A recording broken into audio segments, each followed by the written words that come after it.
Bienvenidos y bienvenidas al podcast de Voces Políticas. Saluda a su entrevistadora Regina Castro.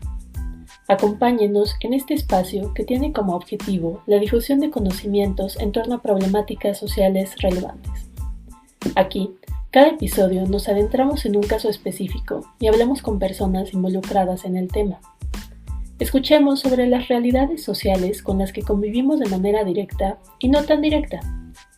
Te invitamos a escuchar las voces políticas que nos comparten su lucha para informarnos y tomar acción.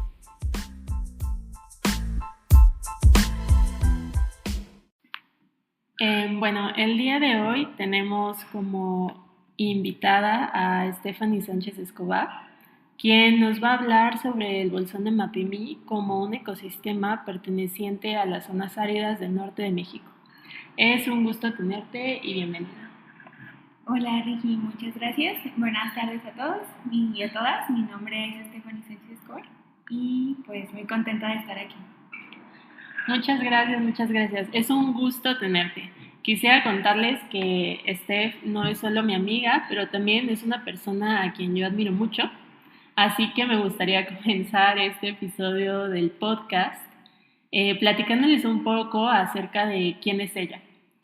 Stephanie es socióloga por la Universidad Autónoma de Coahuila, con especialización en creación de archivos de patrimonio oral e histórico por la Universidad de Guanajuato. Ella es fotógrafa y documentalista socioambiental. También es fundadora del Laboratorio Mairán, dedicado al registro documental y sonoro. A la fecha, colabora con proyectos documentales en el Departamento de Investigación e Intervención Socioambiental de la Universidad Autónoma de Coahuila y de Preservación para United Nations Water, Turtle Conservancy y National Geographic. Stephanie, de verdad que es un honor contar con tu apoyo en este podcast de difusión. Se ve que tienes un montón de experiencia con este tipo de temas y en ese sentido a mí me gustaría comenzar pues un poco desde el mero inicio y que nos platiques en general un poco un acercamiento acerca de lo que son las zonas áridas de Chihuahua y particularmente la zona en la que ahora te concentras a trabajar, que entiendo que es el bolsón de Mapimí. Bueno, muchas gracias Regi, yo también te admiro mucho, gracias por el espacio y nuevamente decir que estoy muy contenta de compartir un poquito de lo que hago con ustedes y contigo, muchas gracias. Y bueno, empezando por el inicio, el bolsón de Mapimí es una zona árida que se encuentra en lo que se le llama el Triángulo Dorado, que es una pequeña porción de territorio que es de Coahuila, Chihuahua y Durango. Entonces, el bolsón de Mapimí tiene características muy importantes y muy específicas también en cuanto a clima y en cuanto a ecosistema, porque gran parte de la parte norte, ya redundando, de México, hace muchísimos, millones de años estuvo sumergida bajo el agua. Entonces, que se le conocía como el mar de Tetis. Entonces, el planeta, al transformarse, obviamente lo que había debajo del agua emergió y ahora el ecosistema que tenemos ahí es muy rico y que se ha acostumbrado a estos cambios que ha tenido el planeta a lo largo del tiempo. Entonces ahorita ya es un desierto, pero aunque es un desierto tiene muchísima riqueza patrimonial, no solamente en el tema natural por las biosferas que se encuentran en él, sino también por las comunidades y la historia que tienen las comunidades, no solamente en el presente, sino aquellas que estuvieron habitadas por grupos nómadas hace muchísimos años. Sí, yo pienso que cuando uno incluso se imagina el desierto, o sea, el mismo adjetivo desértico, parece que está vacío, ¿no? Y hasta evoca como algo desconocido, pero me parece muy interesante precisamente esta visión que tienes sobre las zonas áridas, en el sentido de recuperar y rescatar toda esta riqueza de la flora, de la fauna y también de las culturas que están ahí, que yo entiendo que igual históricamente tampoco sabemos tantísimo en términos de que no es un tema que se suele investigar exhaustivamente, ¿no? ¿Estoy en lo correcto? Sí, tienes mucha razón. Justo como lo mencionas, en el norte hay investigación sobre las zonas áridas, pero también tenemos lastimosamente un desfase justo en la investigación social, ambiental y cultural.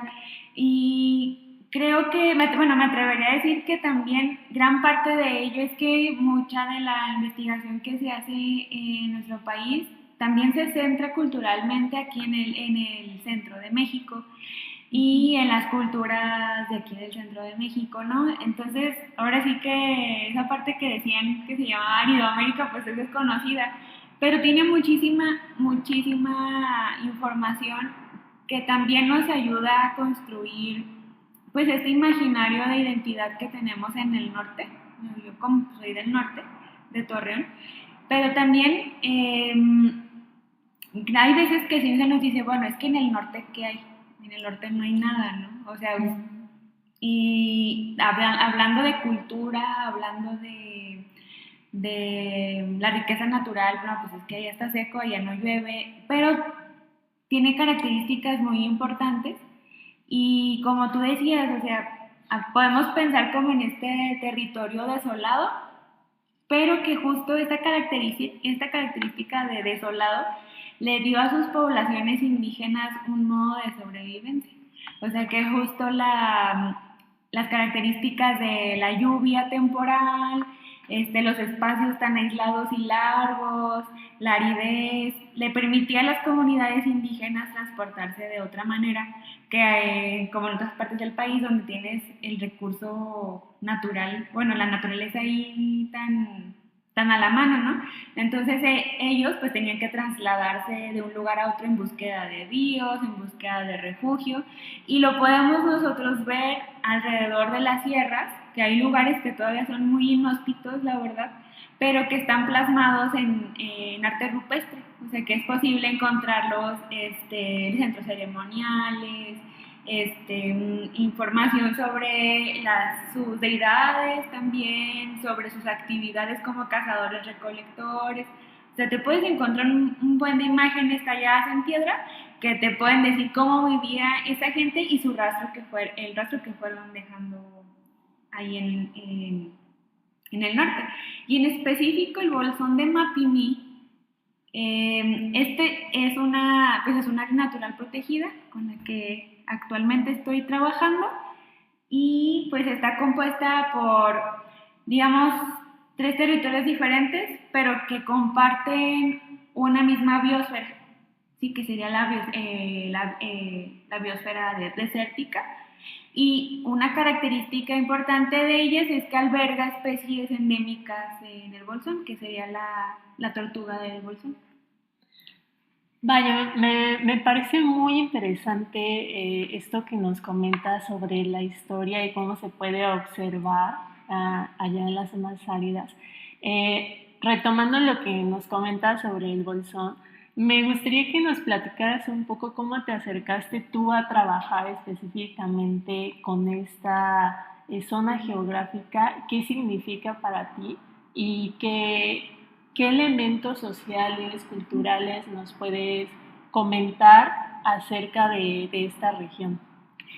Sí, mira, pues, ay, cómo me acerqué y hasta yo creo que eso me emocionó mucho porque a mí me gusta mucho, es así, es, digamos, parte de mí como lagunera. Y tuve un acercamiento, yo creo que desde muy chiquita en el imaginario, porque pues de niña a mis papás como que les gustaba explorar lugares, ¿no? Entonces siempre que me llevaban a los ríos, entonces yo no conocí la reserva de la biosfera hasta que ya fui muy grande. Pero digamos que en el imaginario colectivo de mi ciudad es muy conocida la reserva no en la parte de ecosistema, pero también como en la parte, digamos, como mística, mágica y del relato, porque hay una zona que se llama la zona del silencio. Entonces, esta se llama la zona del silencio, está dentro de la reserva de la biosfera del Mapimí.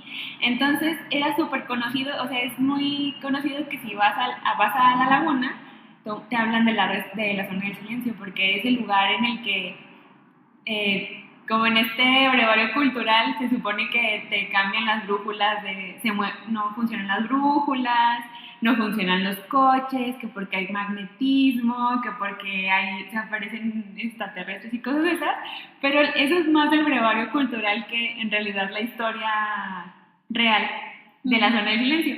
Entonces, en esta zona sí es muy propenso que caen partículas de meteorito, pero no recuerdo la fecha exacta, pero en esta parte de la zona del silencio, en los años 70, cayó digamos, la parte de un cohete de la NASA. Entonces, a partir de que cae en este pedacito, digamos, en medio del desierto, se empiezan a crear ahí muchas historias, ¿verdad? Entonces, se le conoce en el brevario común como la zona del silencio, pero es un lugar que en realidad no tiene nada de silencioso, no sé, porque yo creo que, siempre digo que en el desierto muchas las cosas ocurren de noche, porque de día pues tú vas y pues sí, está desolado, está desértico, está silencioso, pero de noche hay una sinfonía ahí una orquesta ahí de animales, insectos, haciendo lo suyo, ¿no? Entonces, yo creo que ese fue mi primer acercamiento, pero ya más grande, por ahí sería del 2019, estuve yendo en muchas ocasiones porque estaba yo colaborando con la Sociedad Astronómica de La Laguna. Entonces ellos es parte del planetario de Torre. Entonces tienen una serie de clases que son para todo el público interesado o aficionado en la astronomía. Entonces, este grupito que se desprende del planetario se toma clases cada martes en la noche. Entonces estudian las estrellas y todo. Entonces, en ese año hubo un maratón que se llama el Maratón Messier, que se hace en todos lados del mundo y es para conteo estelar. Y curiosamente, uno de los lugares más lindos y si no me equivoco, de los más importantes en México, en la zona norte, para hacer observación de estrellas, es en el Bolsón de Mapimí. Por la claridad del cielo, bueno, tiene muchísimas características que le hacen ahí ser, pues, destacado. Entonces, este grupo acudimos con equipo, así, telescopios así enormes, a hacer esa observación. Entonces, a mí me empezó a llamar mucho la atención y ahí con el ojo sociológico, así que pues es que ¿qué está pasando aquí, verdad? O sea, la verdad es que siempre trabajó temas rurales, entonces pues me llamó mucho la atención justo la manera en la que se estaban ellos organizando y cómo desde la parte ecoturística, digamos, esta región está viendo un modo de subsistencia. Pero ese fue al principio mi primera impresión, ¿verdad? Ya conforme fue pasando el tiempo, yo creo que por alguna razón de la vida siempre me han llevado hacia Mapimí de manera inesperada, porque años después, en el 2021, estuve colaborando con National Geographic para un documental que sí les invito a verlo porque tiene una riqueza impresionante y justo ese documental habla de las horas áridas del norte de México. Entonces en un capítulo se llama Mapimí, entonces anduve trabajando ahí con ellos. ¿Pero cómo se llama el documental? Se llama Planeta Salvaje, México. Sí, muchas gracias. Sí, es una producción de National Geographic Brasil y hablan en gran parte del Bolsón de Mapimí, Cuatro Ciénegas, Coahuila, la reserva de la biosfera de Janos, también Baja California, sobre el avistamiento de ballenas en Magdalena. Entonces, pues sí, habla gran parte de la flora y fauna del norte de México, y son dos, uno que se llama ay, extremos de Sonora, y hay otro específicamente que es para como pastizales de Chihuahua. Ay, qué padre. Entonces, pues siempre me llevaba Mapimí por el desierto, pues ahí lo traigo yo en la sangre, ¿no? Pero yo creo que en esa ocasión, también que tuve la oportunidad de estar en ese trabajo, pues dije, bueno, es que aquí, ¿qué está pasando, no? O sea, yo me pregunté mucho, dije, ¿cómo es posible que este lugar esté siendo visto desde otros lugares por su importancia y su riqueza natural, y nosotros como laguneros, o sea, en el caso de yo, lagunera mexicana, y a veces que ni siquiera a veces sabemos de la riqueza cultural y patrimonial que tenemos en donde vivimos, ¿no? Claro. Entonces, ese fue otro acercamiento que tuve con el Bolsón.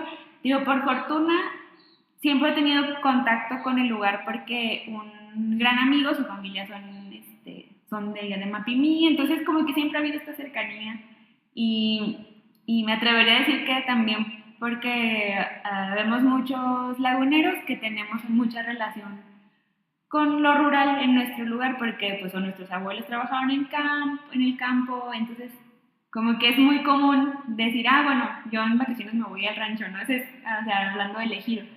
Entonces digo, yo creo que eso ha sido mi acercamiento, y quería mencionar también de Mapimí pues que es justo una reserva que está trabajando muchísimo en temas de conservación.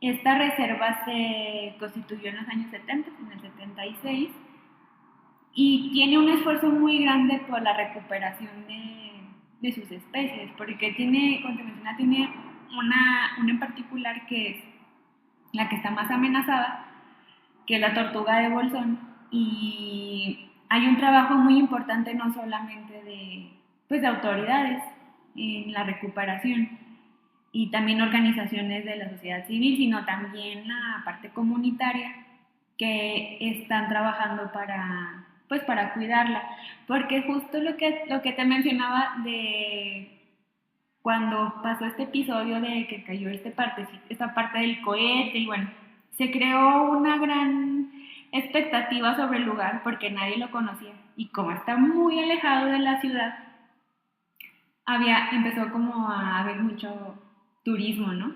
Iba mucha gente que pues iba y quería conocer el lugar, la famosísima zona de silencio, y lamentablemente se daba mucho saqueo de especies endémicas, no solamente de plantas, sino también de animales. Entonces también, o sea, el mismo desconocimiento de lo que tienes alrededor a veces nos hace pensar que cuando vemos algo diferente, bueno, me lo voy a tomar y no pasa nada, ¿no? ¿Qué pasa si me llevo un animal, una tortuga? ¿Qué pasa si extraigo una cactácea y la pongo en mi jardín, ¿no? Porque es muy bonita, es muy exótica. Pero este mismo desconocimiento de nuestro ecosistema, pues nos permite no cuidarlo, ¿no? Porque la primera impresión que tenemos es, está bonito, aquí no dice que no me lo puedo llevar, es mío, ¿no? Uh-huh. Sí, claro. Eso que comentas me parece muy interesante, sobre todo también porque a veces creo que el saqueo no solo es incluso ahí en la cercanía, sino también se lo traen hasta acá a la Ciudad de México, al Palacio Nacional y todos esos edificios de gobierno que luego ves decorados con unas cactáceas gigantes, pues de dónde salieron, ¿no? Y además milenarias, ¿no?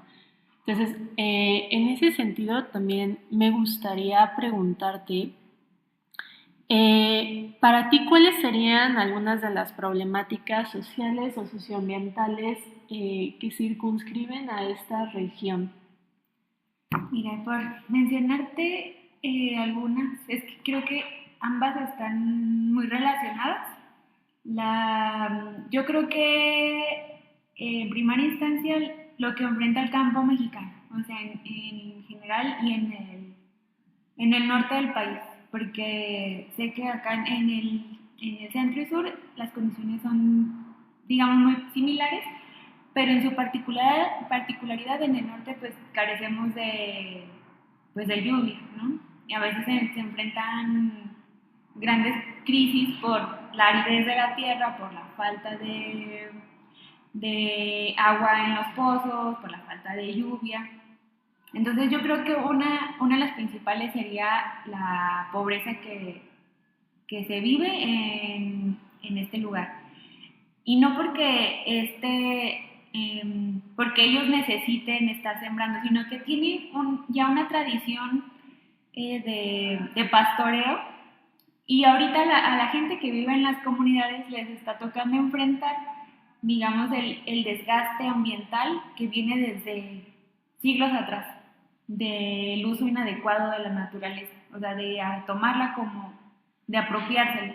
Entonces yo creo que en estos momentos justo la reserva, como ya tiene esta categoría de reserva que fue refrendada, tengo entendido que en el 2006, o sea que se ha seguido manteniendo en ese estado de conservación, pues no permite, digamos, actividades agroindustriales. Entonces, que en muchos lados de la comarca lagunera, pues en su mayoría es agroindustrial, o sea, la gente se dedica al campo, pero para la producción de forrajes, en este caso, ¿no? Entonces, digamos que tienen también un elemento ahí que les desfavorece, por alguna manera, porque tienen tierras, pero pues no se pueden utilizar así de manera como normal, o usar sí, digamos, sembrar para forrajes. Claro, o sea, un sustento económico en torno al cual se ha construido históricamente también la comunidad. De repente se crea esta reserva que sí, por un lado, permite como dotar de ciertas características incluso políticas, ¿no? Sí. A la región en términos de conservación del medio ambiente, pero también por un lado es pues de cierto modo podría decirse, no sé qué opinas tú, una usurpación también de las actividades que ellos realizan, ¿no? Y me pregunto también, por ejemplo, los efectos pues sobre la memoria colectiva que las personas tienen de estos lugares, ¿no? Sí, claro, y como tú bien mencionas, hay una tradición agrícola en la región. Entonces, creo que algo que se ha hecho en las últimas décadas es incorporar también actividades de conservación para las comunidades, cosa que me parece muy valiosa, porque sí, como tal, la reserva no se pueden realizar actividades regulares de ganadería intensiva o regulares de agricultura, pues la gente tiene otras opciones, o sea, que es trabajar en procesos y colaborar tanto con instituciones como con OSCs o ACES en la protección de la reserva.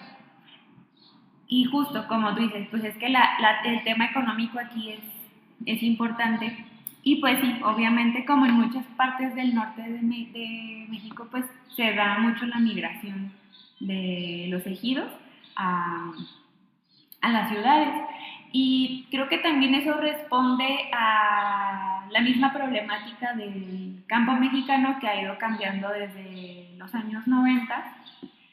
Y en ese sentido, pues sí, el cambio de actividad económica que ya estaba tan arraigada, porque esas actividades agrícolas pues vienen desde la época de la conquista, o sea, desde que en el norte pues este proceso se dio mucho más tardío,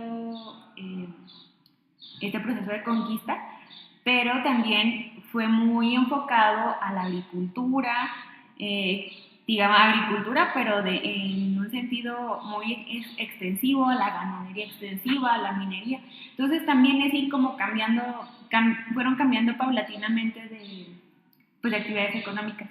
Y otro tema que me parece importante rescatar es el de la lluvia, o sea, la escasez de agua, y pues el grave problema que se tiene en la región por el abastecimiento pero también por la sobreexplotación de los acuíferos, o sea, en general. O sea, yo creo que esta reserva tiene características muy importantes en cuanto a conservación, que sí es importante rescatar. Y por otro lado está las condiciones en general como de lo que le rodea, porque digamos, esta se mantiene, han trabajado mucho en mantenerla, ¿no? Pero en sus alrededores hay una crisis ambiental que también sigue persistiendo, aunque aquí sea una burbujita y se estén manteniendo o tratando de cuidar el ecosistema, ¿no? Creo que eso sería de los temas más importantes y sobre todo algo que tal vez no puede ser tan visible como la aridez o como no tener unas hectáreas sembradas. Yo creo que lo no visible también es importante y la parte de la valoración y el cuidado a, a esta reserva, o sea, la manera en la que nosotros conocemos estos lugares y que a partir de nuestro conocimiento y que sepamos sobre la importancia de los mismos y los beneficios que nos trae, o al menos a la zona metropolitana, el tener un lugar así, y si no lo conoces, pues ¿qué vas a cuidar? ¿No? Yo creo que eso sería de los temas más importantes, la educación ambiental, la manera en la que nosotros podemos, a través de nuestras acciones, hacer visible esa protección y esa conservación. Claro, y que yo entiendo que además tú acentúas esta necesidad como de entender la naturaleza no solo como un elemento que se necesita proteger y poner precisamente como dices tú, ¿no? En su burbuja o en su vitrina de cristal, sino entender a la naturaleza también en relación con las personas que habitan cerca de la zona, que frecuentan la zona y que han construido también sus memorias alrededor de esta región, ¿no? Eso me parece muy respetable de lo que tú dices en términos de tratar de comprender la complejidad del entramado de relaciones sociales que hay alrededor de una región y un territorio y su riqueza natural, ¿no? Sí, justo como lo mencionas, o sea, en este territorio que hablamos de tres territorios distintos, de Coahuila, Chihuahua y Durango, uh-huh. Cada uno tiene sus comunidades, o sea, la reserva tiene tanto ejidos como tiene algunas pequeñas propiedades, que son aquellas que no están habitadas y tienen un dueño particular, pero es justo en esta relación que tenemos tanto habitantes como los externos con esta reserva la que nos permite o nos va a permitir también entender el por qué del cuidado o por qué de su importancia y por qué hay cosas que se han dejado de hacer, ¿no? O sea, es justo esta concepción que tenemos también de decir, bueno, es que es una zona árida, no necesita nada porque no hay nada, ¿no? No necesita agua, pero pues no llueve, tú vas y el calor es superior a los 48, 50 wow. grados. Entonces dices, bueno, aquí ¿qué más vas a encontrar? Polvo, rocas, y no, o sea, en realidad es un ecosistema bastante, muy rico, que funciona porque hay un animalito ahí presente, ¿no? O sea, si uno rompe esa cadena también, ¿qué pasa, no? Entonces, estamos hablando de especies de murciélagos, que ellos se trabajan en la polinización de las cactáceas. Uh-huh. Estamos hablando de tortugas, estamos hablando de zorrita del desierto, de coyotes, de aves, una infinidad de aves, no solamente del área, sino que también esta reserva provee de alimento y de hábitat a aves migratorias, y es justo en esa relación entre los animales, hasta el bicho más pequeñito, el insecto más chiquitito, hasta un gato montés que también te puedes encontrar ahí, venado, ¿no? Que en ese, digamos, ciclo natural, ellos se encargan también de esparcir semillas, de propiciar que ese ecosistema siga saludable y siga funcionando, porque la presencia de estos animales pues son un indicador ecológico, o sea, que uno te desaparezca pues significa que algo no anda bien, ¿no? O sea, y creo que en cuanto a la relación con nosotros como sociedad, pues cada vez más estamos abarcando más espacios naturales para en el bien o del progreso, ¿no? Que le pueden llamar de este progreso de construir carreteras, construir inmobiliarias.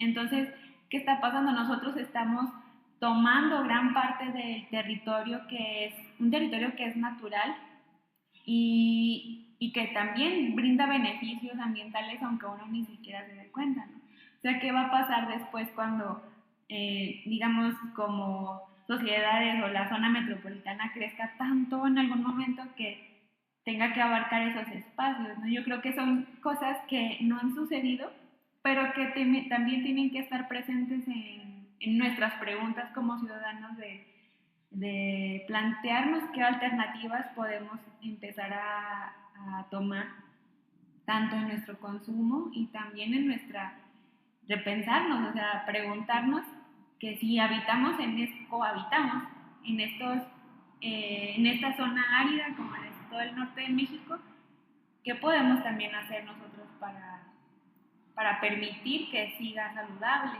Y, y justo lo menciono eso porque de acuerdo con datos oficiales, pues el norte de México sería de los principales en, en notar como estos cambios climáticos, ¿no? O sea, Sí, ¿no? Lo que acaba de pasar en Monterrey, por ejemplo, con la escasez del agua, que fue todo un drama y fue muy intenso, ¿no?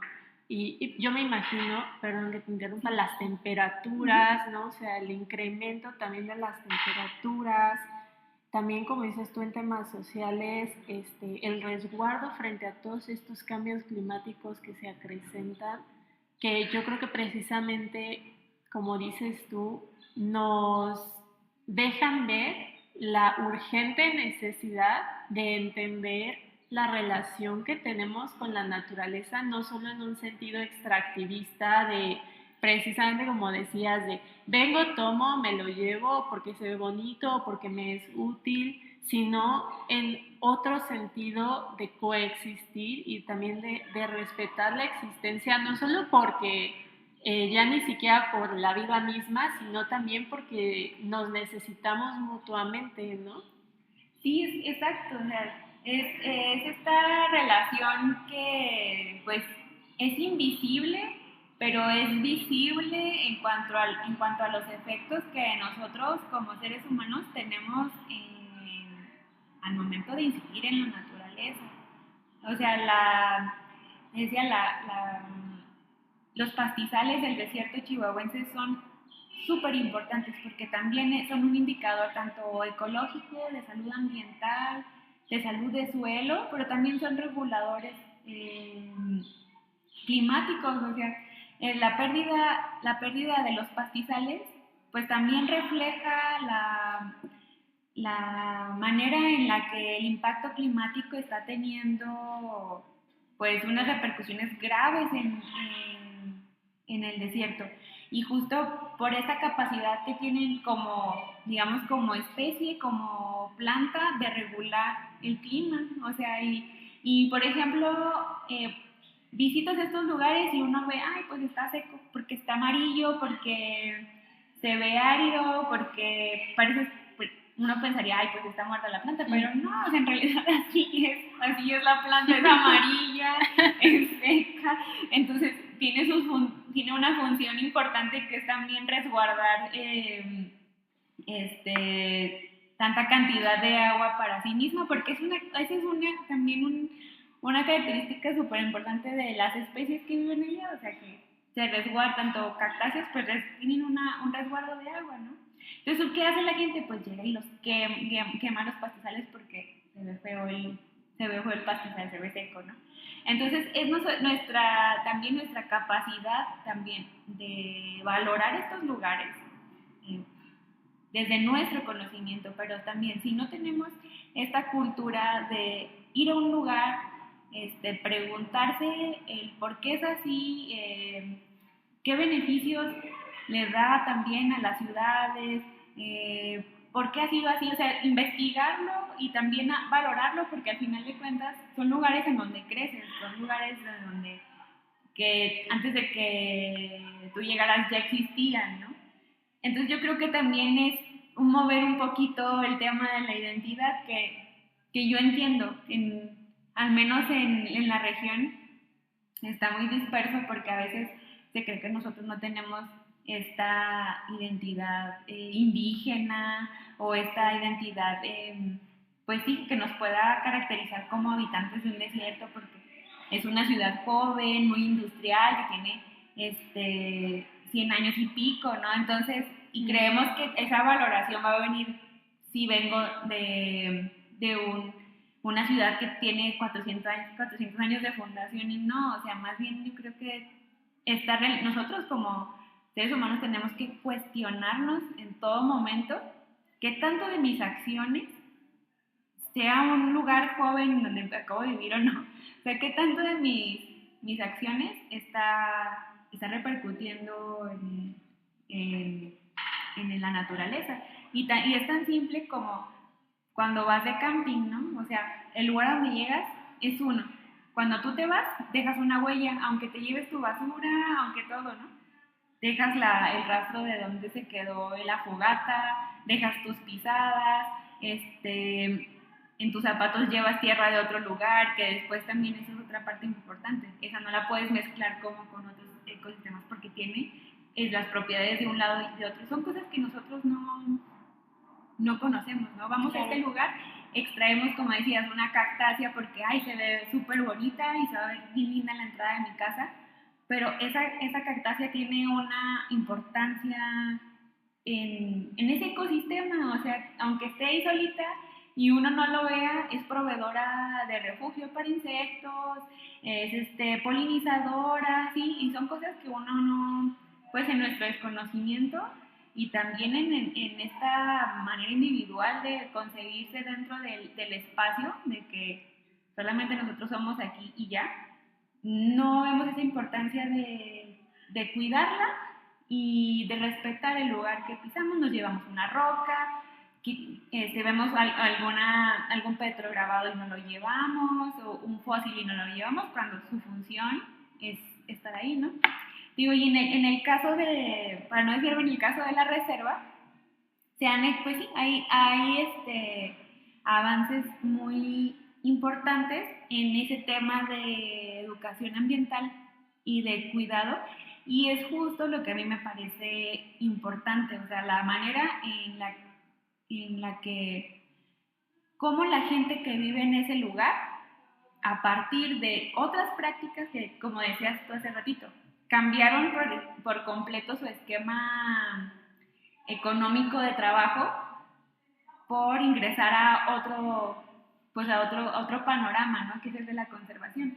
Pero también creo que eso es muy valioso, o sea, y la parte de rescatar lo que esa comunidad o esas comunidades ya sabían desde antes de ser una reserva, o sea, su relación con la naturaleza y la manera en la que ellos gestionan la naturaleza para su uso como habitantes digamos, habitantes originales de esos lugares, es también, siento que es algo que nos puede dar información súper importante también a gente que no habitamos estos lugares, pero cómo a partir de esas comunidades se puede aprender a hacer si se va a aprovechar la naturaleza para un fin, cómo lo hacen ellos con sus ciclos, ¿no? O sea, cómo gestionan los recursos hídricos, cómo utilizan las plantas para ciertos fines, pero desde la lógica de la comunidad, no desde la lógica de nosotros, habitantes de las ciudades, que vemos en eso algo exótico y queremos extraerlo.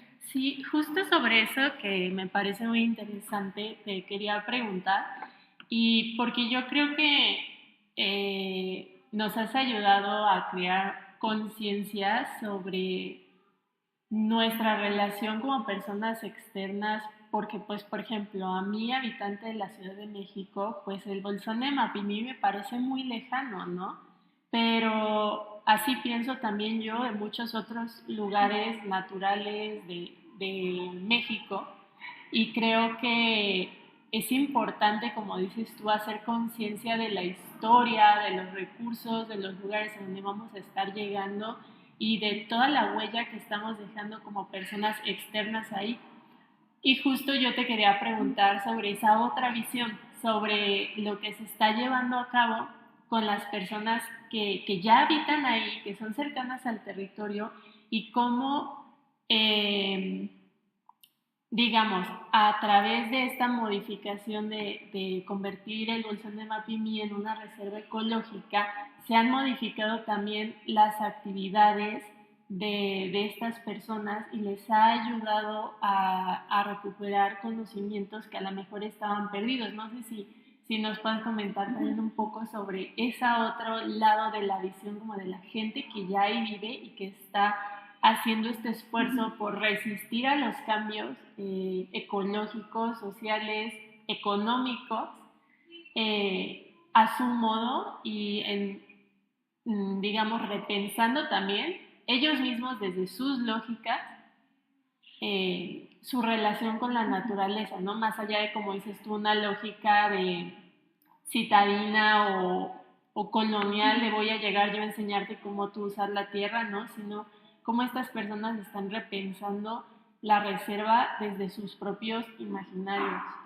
Sí, mira, es una pregunta súper interesante y le agradezco mucho porque creo que esa es la parte central de la investigación que he estado trabajando en los últimos, bueno, ahorita en estos últimos meses, pero es una inquietud que he tenido yo desde hace años, y es justo en la manera en la que ellos eh, pueden percibir esta relación con la naturaleza y cómo a partir de, porque es su casa, o sea, ellos habitan en ese lugar, cómo a partir de ello también, pues cambiar estos esquemas de, ahora sí que ver a la naturaleza como recurso, ¿no? Porque ya pasamos ahora sí de verla, concebirla como la naturaleza, el paisaje, que es el hogar de estas personas, y tienen un arraigo importante con el paisaje, con las montañas, con el desierto.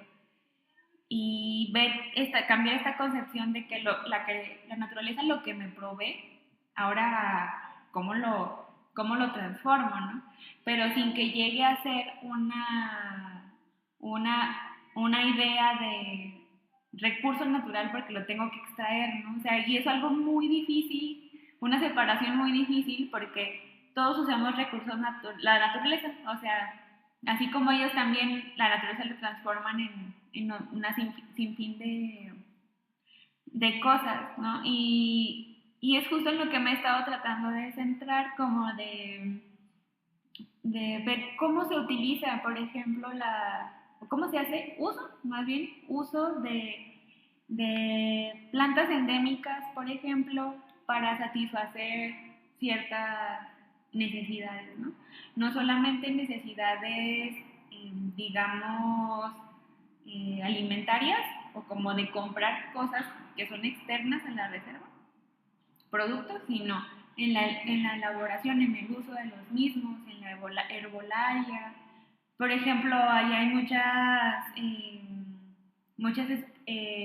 plantas que se llaman, por ejemplo, el uso del guayule, la lechuguilla, que son plantas de las que se extrae fibra y posteriormente se tejen y se pueden hacer no sé, guaraches, sombreros, esas fibritas con las que lavan los trastes, ¿no? O sea... Sí, me parece muy interesante eso que dices de rescatar otras relaciones con la naturaleza, que es lo que veníamos comentando desde hace rato, y no en una necesidad de inventar, porque no tiene por qué inventarse, o sea, ya está inventado, ¿no? En un sentido de recuperar las tradiciones, quizás con una vieja o nueva perspectiva de de lo que se entiende ahora por naturaleza y por la relación que debemos tener en su cuidado, ¿no? Y que entonces cuidar la naturaleza no implica sacar a la gente que ahí vivía y despojarlas de su historia, de, como dices tú, de los paisajes en donde crecieron, de su memoria, sino más bien en pensar en formas de cómo convivir. Y a mí me parece que tú estás trabajando con un ejido en particular, Sí. ¿no?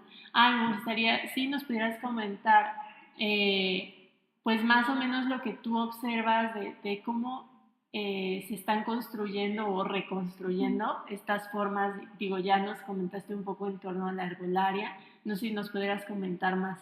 Sí, mira, por ejemplo, es algo que todavía estoy trabajando en campo, o sea, todavía está en Claro. proceso de desarrollo. De lo que te podría contar sería como de las actividades que hace este ejido en particular y que se involucran en la conservación de la reserva. Y cómo ellos, a partir de, digamos, de la construcción de una, digamos, es un campamento, ellos han establecido también un esquema de reglas para el visitante, ¿no? Y que todo es con este uso respetuoso de los espacios, sin transgredir, sin modificar la naturaleza. Entonces, es un ejido que se encuentra dentro de la reserva de la biosfera que se llama el Ejido La Flor. Entonces, lo particular de este lugar es que sus relaciones, ahora sí, comunitarias, han girado en cómo administrar una reserva de la biosfera. Porque la reserva está constituida legalmente ante la Comisión Nacional de Áreas Naturales Protegidas y hay una serie de pasos que obviamente las instituciones realizan dentro de la reserva, y por otro lado está la comunidad, o sea que ellos también ofrecen servicios al visitante, pero en un marco de, a ver, somos una reserva y aquí no puedes hacer esto. O sea, en vez de, a mí me parece muy importante porque ellos, en vez de decir, aquí tú puedes hacer, o sea, sí, pero es de entrada, esta es una reserva, aquí no se hace esto, no se hace esto, no se hace esto, no, o sea, te dan una serie de pasos. Y creo que eso me parece súper valioso porque ahí es una comunidad hablando de, tú estás visitando mi lugar donde yo vivo y aquí estas son las cosas que no puedes hacer, ¿no? O sea, si tú quieres venir a disfrutar el paisaje, o sea, de mi paisaje, de mis estrellas, de mis plantas, de mi naturaleza, esto es lo que puedes hacer, ¿no? Entonces, eso yo creo que hasta en el discurso de mi manera de percibirlo, a mí me parece muy importante, porque dentro de ti como externo, como persona habitante de la ciudad o como alguien que nunca lo ha visitado, no te están diciendo como de ven y esto es tuyo, o sea, sí es de todos, pero también esto es mío, entonces aquí se tiene que respetar eso, ¿no? Entonces me parece muy importante que ellos gestionan una serie de actividades para que ellos también puedan autoemplearse, o sea, porque tienen lugares muy específicos que están dentro de la reserva de la biosfera, pero que no están atacando directamente o que no están incidiendo en la modificación de su paisaje o afectando plantas, no, sino que tienen lugares que bajo una lógica también una lógica de conservación, te dicen, bueno, aquí son los lugares para que tú te puedas hospedar, aquí es donde tú puedes cocinar. Entonces también ellos se organizan para realizar tienen una cocina que es atendida por la misma gente de la comunidad. Los servicios de ahí que se dan dentro de este ejido, todos son gestionados por la comunidad. O sea, es por las familias, o sea, un día les toca a una familia atender a los visitantes y al otro día le va a tocar a otra. Entonces también eso creo que da información muy rica sobre cómo se gestionan los recursos económicos dentro de la reserva, pero cómo también a partir, o sea, que la reserva sigue proviendo, al final de cuentas. Si cambian de esquema productivo, si ya no es la agricultura, si ya no es la minería, que antes, perdón, en el Mapimí estuvo por muchísimos años en la mina de Hojuela, que también, o sea, se usó hasta que se agotó. Entonces, ¿cómo al final de cuentas la naturaleza le sigue proviendo de ese factor económico, ¿no? Y también lo que me parece importante mencionar es esto, justo la manera en la que a partir de un objetivo común, que es la preservación de ese lugar, el cuidado de ese lugar, se generan otro tipo de dinámicas, como el de la comunidad, que digo, eso es más por el factor, digamos, ecoturístico, que también tiene sus pros y sus contras, pero están haciendo un nuevo esquema de organización. O sea, no nada más de organización como ejido colectivo que se tenía durante el reparto agrario, ¿no? Sino hay otro esquema. Y sobre los saberes es justo la parte que estoy todavía trabajando y en los siguientes días me iré a campo a averiguar eso, porque es la manera en la que ellos, desde su perspectiva como comunidad, cómo están integrando estos saberes a las actividades institucionales. Porque la reserva, digo, está administrada por la CONAN y ellos realizan actividades en campo de protección, ¿no? De monitoreo de aves, de tortugas, entre otras especies. Entonces, la comunidad también se integra como grupo de trabajo a esas actividades institucionales. Entonces, no nada más es del ejido La Flor, hay otros ejidos más cercanos a Jiménez, Chihuahua, que una vez platicando con un biólogo que colabora en la reserva me decía, es que nosotros no llegamos y imponemos. O sea, la comunidad se organiza y nos dice, es que nosotros queremos hacer esto, ¿no? Entonces es como también pues sí, hay una colaboración, digamos, pero también una necesidad de la comunidad de hacerse presente en las actividades institucionales o de organizaciones.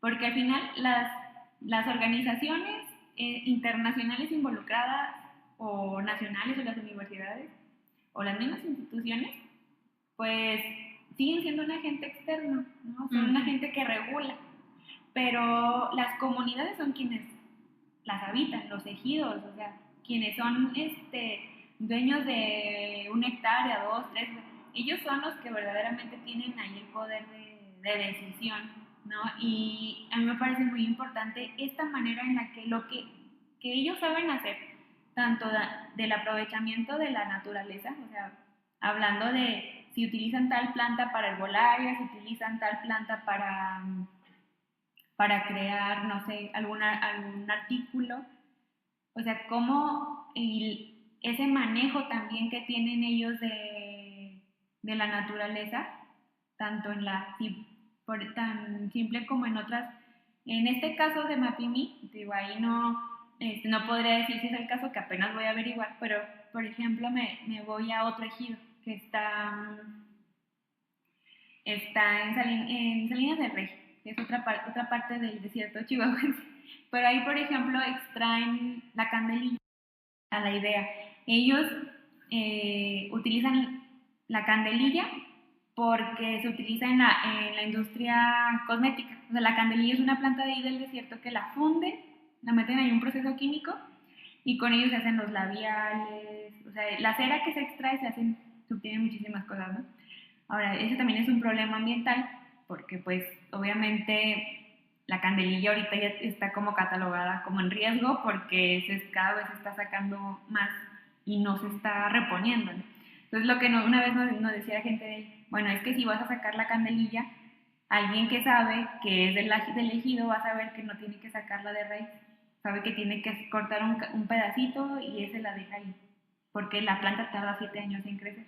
Ahora, si pasamos al mismo contexto del desierto en el Bolsón, también la gente sabe cómo puede usar sus recursos naturales.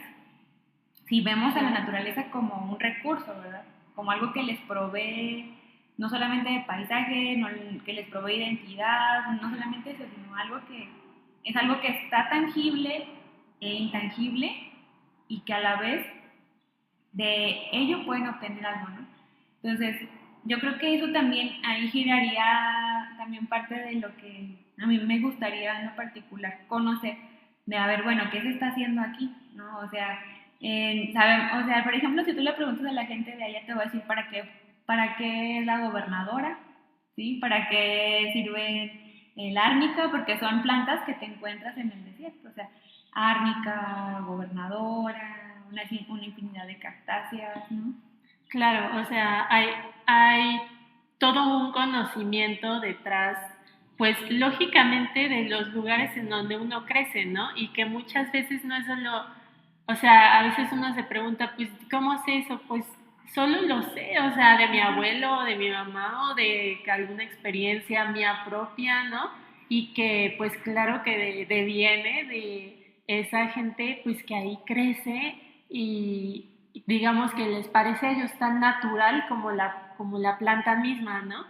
Y que yo creo que lo que rescato de todo esto que nos has comentado es toda esta necesidad de entender las memorias, eh, las relaciones, el tejido social que hay alrededor de la naturaleza, particularmente del bolsón de Mapimí, como una región de donde se pueden extraer cosas en un sentido tanto capitalista como en un sentido de construcción de saberes, como en diferentes lógicas productivas. Y que yo creo que para mí lo más importante que nos has comentado de lo que has dicho hasta ahora es precisamente esta invitación a pensar en estos lugares como regiones con memoria propia, o sea, tanto de la naturaleza que tiene memoria como de las personas que ahí habitan, que están sometidas a diversas relaciones sociales de poder que están construyéndose alrededor, ¿no? Y que es necesario también, digamos, construir otras relaciones alrededor de la gestión y del uso de la naturaleza con la que cohabitamos, ¿no? Y esa reconstrucción implica no solo o sea, idear cosas, perdón, innovar, sino también recuperar, ¿no? Y reivindicar el pasado. Sí, sí, como tú comentas, eso es muy importante. Y en ese sentido de que la naturaleza tiene memoria, las comunidades tienen memoria, la región tiene memoria, o sea, y es justo en trabajar en esta recuperación de esa memoria, o sea, también, es también búsqueda también de esa justicia en la memoria, porque, como te comentaba, el bolsón de Mapimí tiene mucha historia y si nos vamos desde lo más atrás, es como todo este proceso de colonización que vivió y de genocidio a las comunidades indígenas que le habitaban. Y que por eso no hay no hay un rastro tan palpable de lo que fue, ¿no? De que eran comunidades organizadas también, de que también utilizaban sus propios saberes comunitarios en el uso de las plantas, en el uso de la naturaleza, en el trazado de caminos. O sea, es ya también esa información que es muy valiosa históricamente, pero que también a nosotros nos podría dar mucho norte, ahora sí, que de decir, ah, bueno, yo vengo de aquí. Y también en cuanto a la memoria, digo, justo la mina de Mapimí, en Ojuela, la mina se llama Ojuela, entonces es súper evidente cómo la naturaleza tiene memoria, porque ahorita es una mina que está abierta al público de manera turística, pero también a unos kilómetros está también otra parte de la mina que está en Tlahualilo, muy pegadito al Bolsón, que también hay un lugar de extracción, y es muy evidente porque tiene muchísimos años de que esa montaña dejó de ser explotada, o sea, era minería interna, o sea, no era como que la pudiera por fuera, pero es evidencia, así una evidencia tan grande que tienes una montaña completamente sana en un lado, llena de cactáceas, bueno, matorrales desérticos, y por otro lado está la mina esta otra montaña que por muchos años fue explotada.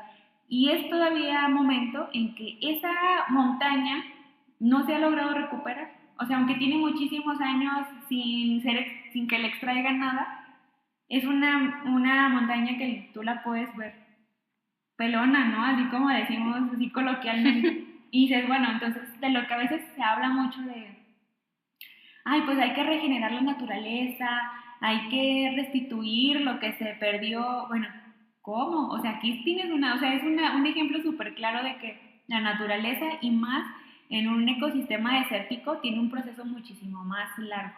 O sea, que no es solamente que dejes de hacerlo en el lugar y ya en 2 años se va a restituir todo el daño que le hiciste. Claro. O sea, pues no, pasa muchísimo tiempo.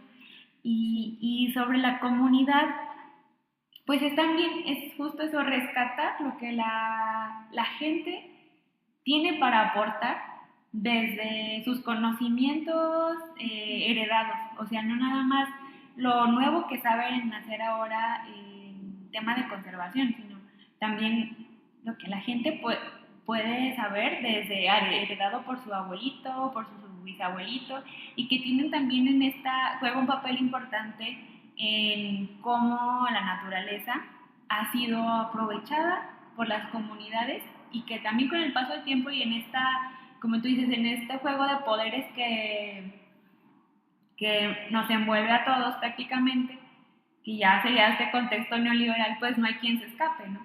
Que obviamente, así como en su momento fue la época de la colonización y después llegó el virreinato y todos los cambios que hubo alrededor pues para dónde te haces, ¿no? Es igual con nosotros y las ciudades y la gente que vive en los ejidos y la gente que vive en estos lugares que ya son zonas protegidas, ¿no? También responden a una lógica, pero también es muchísimo más grande y que es económica, pero que también es importante que en medio de no se pierda pues pues ahora sí que la esperanza de que pueda haber formas más justas de organización o formas más horizontales que promuevan y que incluyan los saberes de esa gente y que tomen en cuenta las voces de esas personas. Ay, de verdad que me parece tan interesante todo lo que nos has comentado. De verdad, ya se nos está terminando el tiempo. Pero definitivamente yo creo que quedan muchos temas para los que platicar. Estaremos al pendiente de tu investigación porque seguro van a salir cosas bien interesantes de ahí. Yo pues me llevo más que nada toda esta lucha que se gesta en los desiertos y que atraviesa diversos ámbitos económicos, culturales, los tiempos de la naturaleza misma. Eso que nos comentabas al final me parece tan interesante, ¿no? Y una reflexión sobre cómo podemos construir relaciones más amigables con la naturaleza con la que coexistimos y que es parte de nuestra identidad también, a final de cuentas, ¿no? Pues en este sentido yo de verdad te agradezco tu participación, también tu compromiso con la difusión del conocimiento que se puede ver desde tu semblanza, y tu apertura también para compartir sobre lo que tú trabajas y sobre lo que tú conoces, sobre tus experiencias de vida que siempre pues están entrecruzadas, ¿no? con los temas que nosotras investigamos.